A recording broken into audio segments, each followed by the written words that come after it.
الحمد للہ وحدہ والصلاة والسلام علی من لا نبی بعدہ فاعوذ باللہ من الشیطان الرجیم بسم اللہ الرحمن الرحیم۔ آج انشاءاللہ ایک بہت ہی عظیم ذکر، ایک بہت ہی پیاری دعا سیکھیں گے، سید الاستغفار۔ یہ سید الاستغفار، یہ دعا، یہ ذکر صبح شام کے اذکار میں شامل ہے، اور ہم میں سے بہت سارے لوگ الحمدللہ اس کو پڑھتے ہوں گے۔ آج ہمیں انشاءاللہ اس کے اوپر کچھ غور و فکر کرنا ہے کہ اس ذکر کے اندر، اس دعا کے اندر ایسی کیا خاص بات ہے جو اتنی عظیم بشارت اس دعا کے پڑھنے کے اوپر ہے۔ صحیح بخاری کی حدیث ہے، سیدنا شداد بن اوس رضی اللہ تعالیٰ عنہ بیان فرماتے ہیں کہ پیارے رسول اللہ نبی کریم صلی اللہ علیہ وسلم نے ارشاد فرمایا کہ سید الاستغفار، جو شخص یقین کی حالت میں، یعنی دل کی گہرائی کے ساتھ صبح کو یہ دعا پڑھے اور اس دن میں اس کا انتقال ہو جائے تو وہ قطعی طور پہ جنتی ہے، وہ جنت میں جائے گا۔ اور اسی طرح جو حالت یقین میں، یعنی دل کی گہرائی کے ساتھ اگر شام میں یہ دعا پڑھ لے اور اس رات میں اس کا انتقال ہو گیا، اس شام میں، اس رات میں اس کا انتقال ہوا، تو وہ جنتی ہے۔ یعنی ہر صبح پڑھنے والا اور ہر شام پڑھنے والا، اللہ پاک کی رحمت سے اس کے لیے جنت کی ضمانت ہے۔ اور یہ ضمانت کس نے دی ہے؟ یہ اللہ کے پیارے نبی کریم سرتاج رسول سرور کائنات محمد الرسول اللہ صلی اللہ علیہ وآلہ وسلم، جو ناطق وحی ہیں، وما ینطق عن الہویٰ ان ہوا الا وحی یوحیٰ، صادق المصدوق ہیں، جو اللہ تعالیٰ کی طرف سے ہمیں دین بتاتے ہیں، اللہ تعالیٰ کی طرف سے ہمیں بتاتے ہیں دین کی باتیں۔ لہٰذا گویا یہ بشارت، یہ ضمانت اللہ تعالیٰ کی طرف سے ہے کہ جس شخص نے صبح کے وقت سید الاستغفار کو پڑھا اور اس دن میں اس کا انتقال ہو گیا تو وہ جنتی ہے، اور جس شخص نے شام کے اندر پڑھا، اس شام میں، اس رات میں اس کا انتقال ہو گیا تو وہ جنتی ہے۔ ہمیں یہ تو پتہ نہیں کہ ہمارا انتقال کب ہوگا، کون سی صبح ہوگی، کون سی شام، کون سی رات، کون سی گھڑی ہوگی وہ۔ لہٰذا اگر ہم صبح شام کے اذکار کے اندر اس کی لازم عادت کر لیں، لازم اس کو اسکپ نہ کریں، بالکل اہتمام کے ساتھ ہر صبح پڑھیں، ہر شام پڑھیں، اور اسی کے مطابق زندگی گزرے تو انشاءاللہ جنت کی ضمانت ہے۔ تو ہمیں اور کیا چاہیے کہ ہمیں جنت کی جو ہے وہ ضمانت مل جائے۔ تو اس دعا کے اندر ایسی کون سی خاص بات ہے اللہ تعالیٰ کی رحمت سے کہ پڑھنے والے کے اوپر جنت کی ضمانت ہے؟ سب سے اہم بات یہ ہے کہ یہ پڑھنا کیسے ہے، حدیث کے اندر بھی موجود ہے کہ یقین کی حالت میں دل کی گہرائی کے ساتھ، معنی مفہوم کو سمجھتے ہوئے، یعنی عقیدہ اسی کے مطابق ہو، اعمال اسی کے مطابق ہوں۔ ایسے صرف زبانی پڑھنے سے کام نہیں ہوگا، زبانی پڑھنے سے یہ بشارت حاصل نہیں ہوگی، بلکہ دل کے اندر اس کی صداقت، اس کا یقین، اس کی سچائی موجود ہو، دل گواہی دے ہمیں، دل کی گہرائی کے ساتھ پڑھنا ہے، اور اس کا معنی مفہوم بھی پتہ ہونا چاہیے، عمل بھی اسی کے مطابق ہونا چاہیے، اخلاص کے ساتھ۔ پھر یہ ہمیں بشارت حاصل ہوگی انشاءاللہ کہ ہمیں یہ جنت کی بڑی عظیم بشارت ہے اس دعا کے اوپر۔ تو دعا کے الفاظ کیا ہیں؟ سید الاستغفار، اللہم انت ربی لا الہ الا انت خلقتنی وانا عبدک وانا علی عہدک ووعدک ما استطعت اعوذ بک من شر ما صنعت ابوء لک بنعمتک علی وابوء بذنبی فاغفر لی فانہ لا یغفر الذنوب الا انت۔ بہت ہی پیارے الفاظ ہیں، اور جو بات عظیم نصیحت سمجھنے کے لیے ہے وہ یہ ہے کہ اس دعا کے اندر سے کون سی خاص بات ہے؟ تو اس دعا کے اندر اللہ کی توحید کا ذکر ہے، اور توحید کی تینوں اقسام کا تذکرہ ہے، توحید ربوبیت، توحید عبادت، توحید اسماء و صفات، تینوں اس کے اندر مذکور ہیں، تینوں کا ذکر موجود ہے۔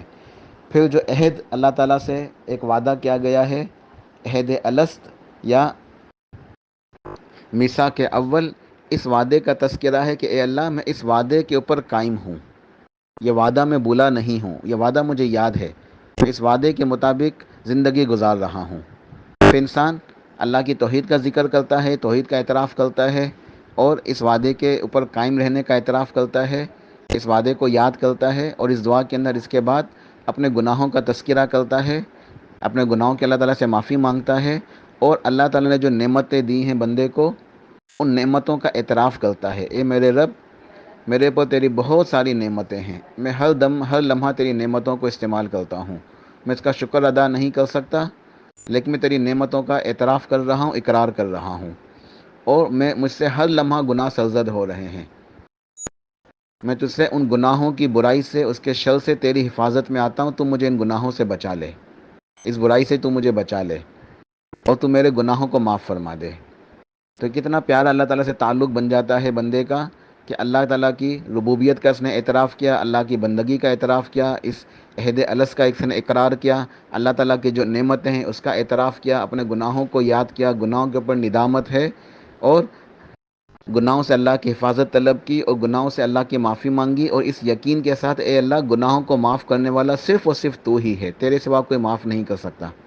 نفی اور اثبات کے ساتھ جب اس توحید کو سمجھتا ہے، اس عہد کو، عہد الست کو یاد کر کے اس کا اقرار کرتا ہے، اللہ تعالیٰ سے اپنے گناہوں کی معافی مانگتا ہے، تو اللہ سبحانہ و تعالیٰ سے گناہوں کو بھی معاف فرما دیتا ہے، اور اسے جنت کا جو جنت کی بشارت دے دیتا ہے، اسے جنت کے اندر اپنی رحمت سے پہنچا دیتا ہے. انشاءاللہ جنت کے لیے اس بشارت ہے بہت عظیم کہ صبح پڑھنے والا اس دن مرے گا تو جنتی ہے، شام پڑھنے والا اس رات میں شام میں مرے گا تو انشاءاللہ جنتی ہے. تو دعا کے الفاظ بہت ہی پیارے ہیں. اللہم انت ربی، اے اللہ تو میرا رب ہے. انسان اعتراف کرتا ہے کہ اللہ تو میرا رب ہے، اللہ کی ربوبیت کا اقرار، اس کا اعتراف. اے اللہ تو میرا رب ہے.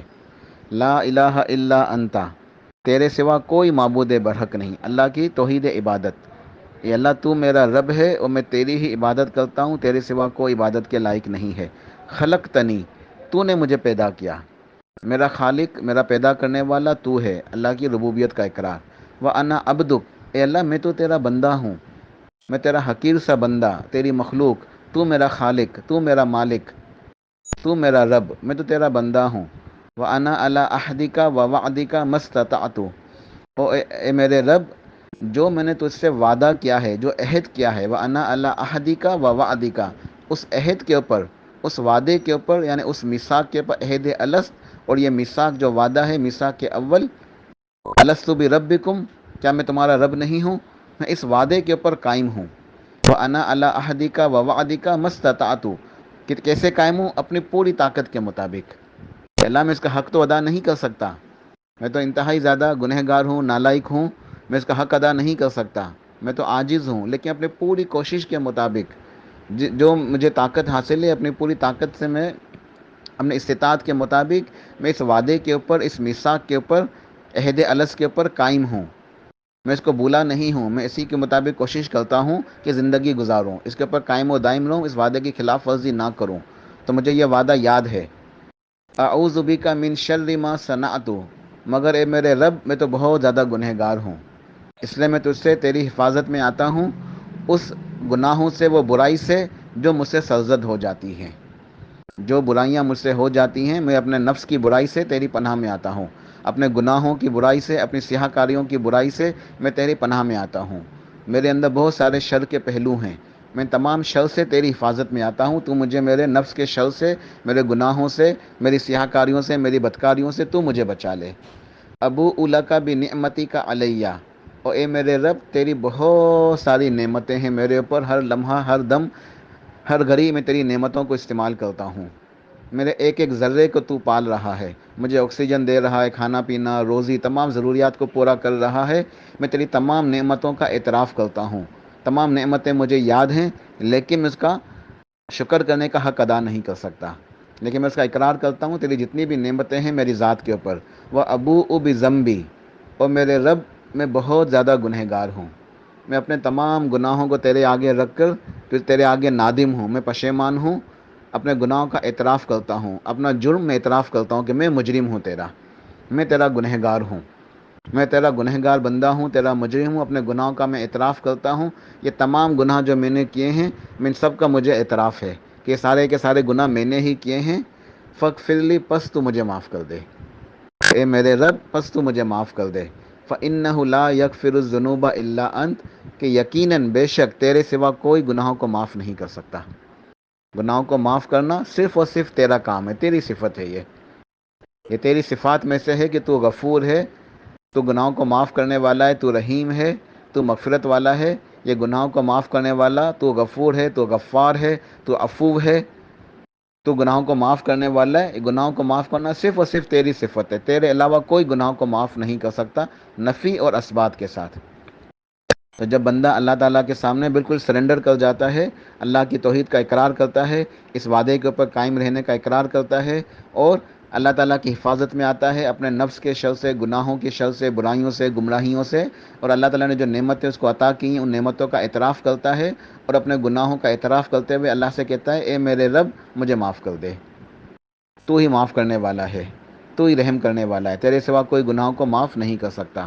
تو جب اللہ تعالیٰ سے وہ اس کیفیت کے ساتھ اللہ کے آگے گر گراتا ہے، اللہ کا فقیر بن جاتا ہے، اللہ سے مانگتا ہے، تو وہ رب کریم، وہ رب رحمان، وہ ارحم الراحمین نہ صرف یہ کہ اسے گناہوں کو بھی معاف فرما دیتا ہے، بلکہ اس دن کے اندر اگر اس کا انتقال ہو گیا تو وہ پکا جنتی، اور اس شام کے اندر اور اس رات کے اندر اس کا انتقال ہو گیا تو جنت پکی ہے اللہ کی توفیق سے، الحمدللہ۔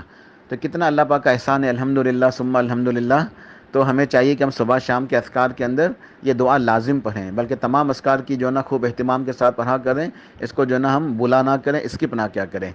خصوصی طور پہ یہ سید الاستغفار جب ہم یہ پڑھیں اس کا معنی مفہوم ہمیں پتہ، اس کا ترجمہ ہمیں آتا ہو، یقین کے ساتھ، عقیدے کے ساتھ، دل کی گہرائی کے ساتھ پڑھیں گے، عمل اسی کے مطابق ہے، عقیدہ اسی کے مطابق ہے، اسی کے اوپر اس کا ہم انشاءاللہ انتقال ہوگا، تو انشاءاللہ اللہ پاک کی رحمت سے ہمیں جنت حاصل ہو جائے گی، اللہ کی رحمت حاصل ہوگی، گناہ معاف ہو جائیں گے۔ اللہ پاک توفیق عطا فرمائے۔ سبحان ربک رب العزت عما یصفون وسلام علی المرسلین والحمد للہ رب العالمین۔